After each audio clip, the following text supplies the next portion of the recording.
Hi, Virgo. Just give me a moment here.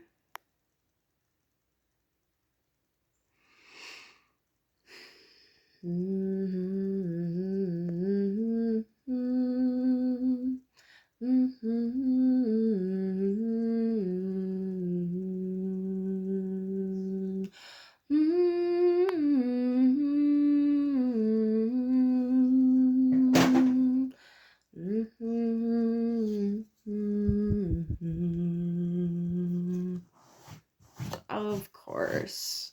We're gonna ignore that. Nothing happened. Shh. So Virgo, new moon in your 12th house. Interesting. So because this is a new moon in Leo, in 6 months, the sun is in Aquarius and we have a full moon in Leo. I want you to take a look back at whatever you're starting at this time. For you, because this new moon is in your 12th house, it'll probably be more about letting go of things. Unless you're, okay, actually 12th house can be more than just loss and undoing. Hey, victory. 12th house is also a highly spiritual house. It's asylums, so you know there's that. Hey, Ace of Wands. It's also bed pleasures. 12th house, ecstasy, escape, bed pleasures, right? So there's a lot of different things that could be going on for you, Virgo. So let's see what the cards have to say. If I had a heart, I would love you. If I had a voice, I would sing. After the night when I wake up, I'll see what tomorrow brings.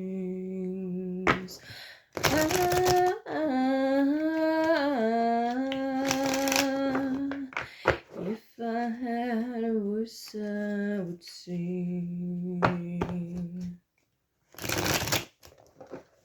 Oh, whoops.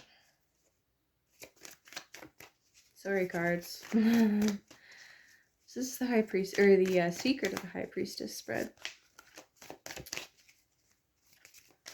It's one of my favorites. So let's see what's in store for Virgo. Jesus. Okay. I'm not sure which order this should be in. They came in at the same time, but that's how I'm feeling it. So Virgo, you're here because there's an offer right in front of you, being offered to you. Offer being offered to you. Ha! There's an offer being presented to you. That's fun. But it's not fun.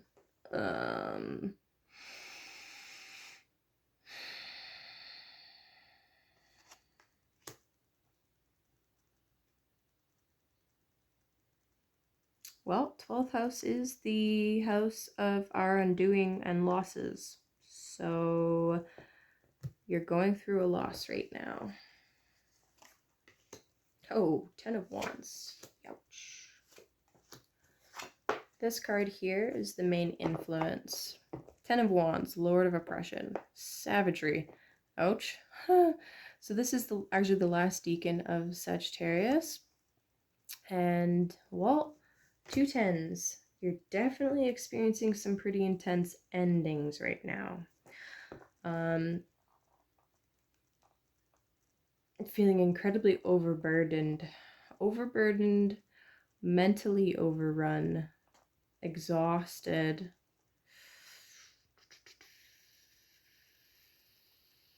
There's way too much on your plate. Way too much on your plate. Okay. The next 2 cards is what's strengthening this influence and what's weakening this influence. Strengthening, we have the Princess of Swords reversed.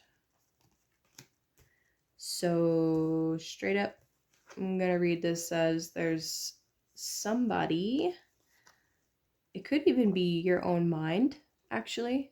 This could actually be coming from an internal source rather than an external source, but somebody is whispering in your ear. You know what that actually makes me think of? This is Medusa, but you ever watched the cartoon I almost said Red Riding Hood. That's not it. Robin Hood. The cartoon Robin Hood, where Robin Hood is a fox. Yes, sire. That's just what I thought of. Anyway, somebody's whispering in your ears, and it's actually adding to this sense of burden and oppression. And yeah, like I said, whether that's coming from your own mind or somebody else whispering poison in your ear, it's having a pretty extreme effect on you. Yeah. Queen of Cups. This is weakening the Ten of Wands. So again, somebody or you that's nurturing, that is caring, that is motherly, that is helpful, that is looking out for you, that is psychically aware, that is intuitive, that is just matronly in general, kind, they're soft, they're, you know, their moods, emotions, you know, they could do a little wave, do a little wax and wane, but overall they're stable enough and healthy enough to be supportive, to ease this burden a little bit. That's lovely. Okay, Virgo. The next two cards are the pillars beside the High Priestess. Black pillar is what's unconscious to you. White pillar is what you are aware of. Ew. And then down here, we have two more cards. This one being potential future outcome. And then the very last card, I only flip at the end and only if it's a major arcana. So let's talk about the pillars. In the white pillar, Princess of Cups. Reversed. Interesting. So you are aware of some emotional lack, some artistic lack.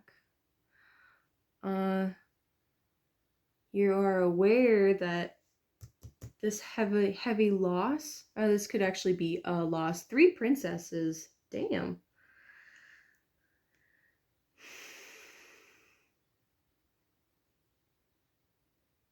I'm getting the sense that this is actually how you are feeling. Down, depressed. Interesting that you showed up as the Princess of Pentacles. Like, if I only focus on the physical, then I'll be okay. If we ignore the fact that I am in extreme pain, extremely overburdened, overworked, friends are probably fighting or backstabbing, then I'll be okay. It's fine. It's fine if I just focus on the physical. But it's not enough. It's not enough.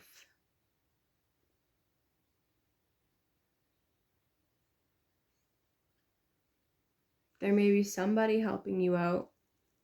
Could even be your own mom. Or your role as a mother is fulfilling and nurturing, but you are not being nurtured. You are not feeling fulfilled. And you know it. There's yeah. You're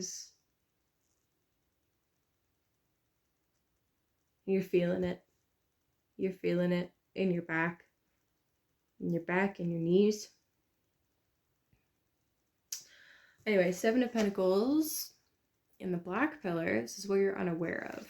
So that's actually really beautiful. Seven of Pentacles is Saturn in Taurus. So this is a long-term investment. This is something that it's success unfulfilled because it's not time yet. It's not ready yet. You're waiting for the fruit to fill.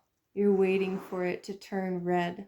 You're waiting for it to be ready to be not just plucked from the vine, from the tree, from the bush. You're waiting for it to be so ripe that it falls on its own. Except for those things that don't do that, like rose hips.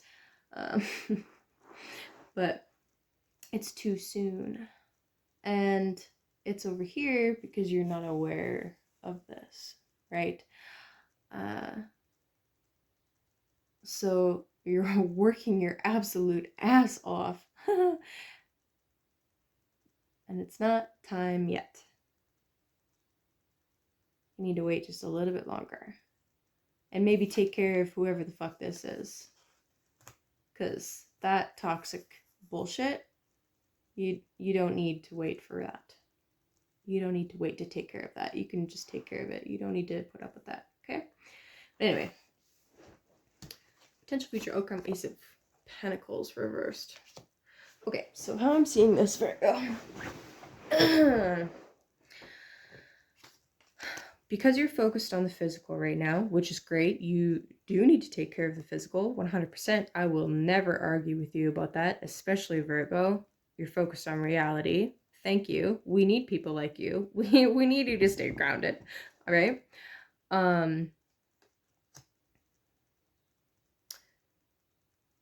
Because you're focused on the physical so much, and you're feeling overburdened, and you're not filling your own cup, you may actually even be trying to rely on outside influence to keep that cup full, but because you're not doing it for yourself, or because you're allowing your energy to be sapped away, or it is being sapped away, and you're not releasing these burdens, or somebody's telling you that you have to hold on to those burdens, but really you need to let go of some of them. Like you have too many plates spinning at the same time because of that. And because you're not paying attention to your own self, this that you're waiting for here, it's not coming through for you. Or it won't unless you move through this. Okay, something just popped to mind, all right? The 8, 9, and 10 of Swords gets a really bad rap. It's called, it's the Lord of Ruin, it's 10 Swords, it's not very nice. However, the 10 of Swords, specifically, this deacon is ruled by the sun. Anytime you see the sun come in, there are blessings there. There is life there. So the 10 is the ending. It's the manifestation of that situation, but it's meant to teach you discipline. It's meant to teach you something. It's meant for you to hone your skills in some regard. So whatever this is that you're dealing with, you are going to be able to come out of it with more skills, or sharper skills, I should say.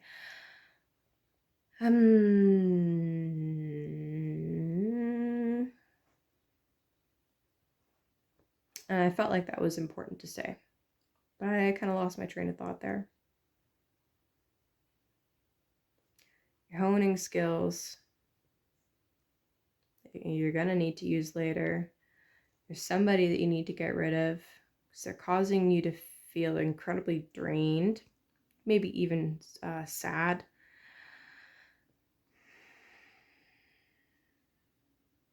Like the emotions cannot flow. There may be somebody incredibly important to you that is supportive, but it's not enough until you fill your own cup. And whatever it is that you're waiting to manifest is not going to unless you deal with these two princesses. And the last card, okay, the last card is not a major arcana, so I unfortunately can't tell you what it is. But I will look at the bottom of the deck for you. King of Swords. Okay, so there's an incredible need to be decisive, clear, and commanding and authoritative with your speech, with your decisions, and with how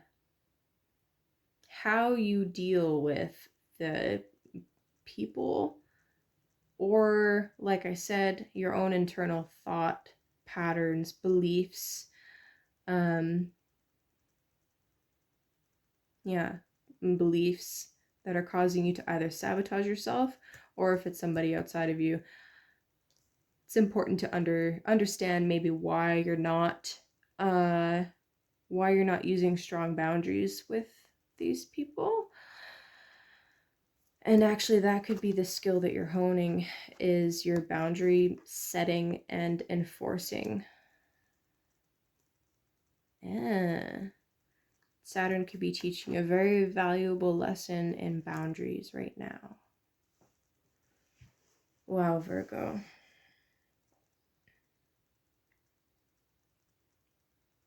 Damn. Okay. Well, take these lessons from Saturn in stride. Know that at the end of this road, at the end of this loss that you're going through, there's it's a really cheesy cliche, but there's light at the end of the tunnel. And whatever it is you're trying to manifest right now or trying to bring about, it needs more time. I mean, you're going through a 12th house transit right now, so this is actually a really great time for you to take more time for yourself to refill that cup. All right. The month before your birthday, if you're a sun in Virgo, the month before your birthday is a really good time to clear out the closet and allow yourself more time to yourself, to rest, as the sun is transiting your 12th house, right? So be more clear. And don't be afraid to